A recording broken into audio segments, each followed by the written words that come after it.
Hey guys, welcome to the video. I'm Coach Nick and I'll be walking you through 3 drills that's going to help improve your agility on the basketball courts. Now, I feel you should know I'm no basketball player, as you can see by my shooting technique here. But what I can say is I'm an agile athlete. These drills that I'll be taking you through is going to improve your ability to start, stop, accelerate, and change directions quickly, as that is what we define as agility. Our first drill is called a lateral short shuttle, and the objectives here is to improve our agility in the frontal plane, increase our shuttle speed, and mimic the agility and movement required to defend effectively.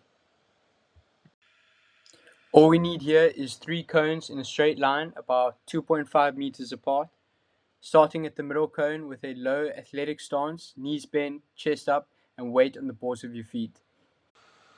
From here, we're going to explode out, pushing off the outside foot and shifting your weight towards the next cone.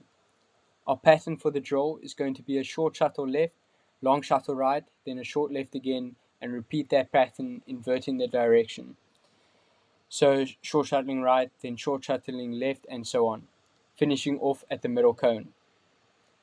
Now, as we all know, to improve on anything, we need to measure what we do. So what you should do here is time yourself to see how long you take to complete the drill and work to improve on that time. A faster time will ultimately mean you're getting faster and more agile. Our second drill here is going to be a single leg broad to 90.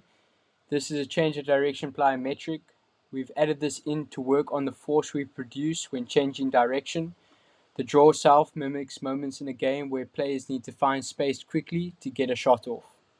For this drill, we have 4 cones, 2 of them set up more or less 1 meter apart, and we're going to be using the other 2 to mark off the point at which we land during our lateral broad jump. Starting off by the front cone, we're going to be pushing off the back foot and swinging the foot you'll be landing on backward then forwards to provide momentum for the jump. Use your arms to drive your movement. Your arms should move in opposition to your legs. Then when landing immediately, charge up for the lateral broad jump.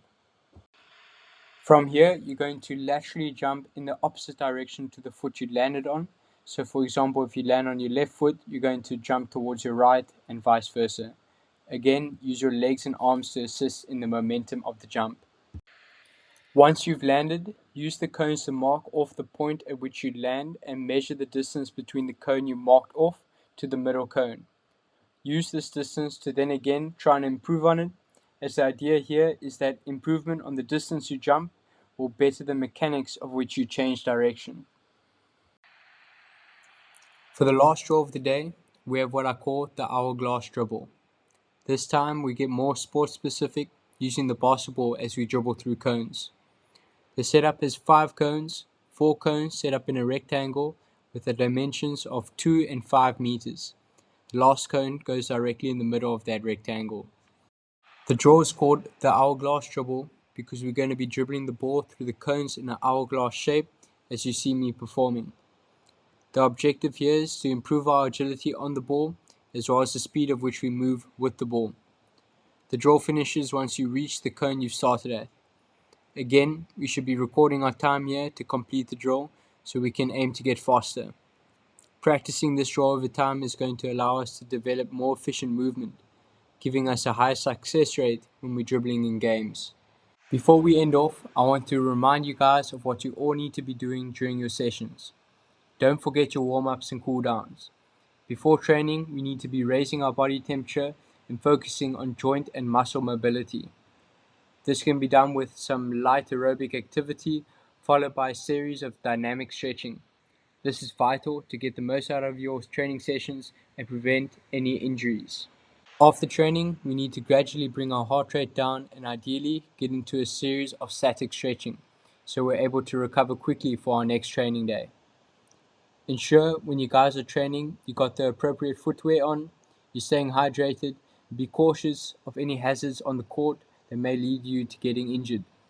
Lastly, I want you to emphasize good technique when performing your drills. Poor technique can lead to injuries and will hinder your ability to improve your game. That's all from me. I hope you guys enjoyed. Good luck and work hard. I'll see you in the next one.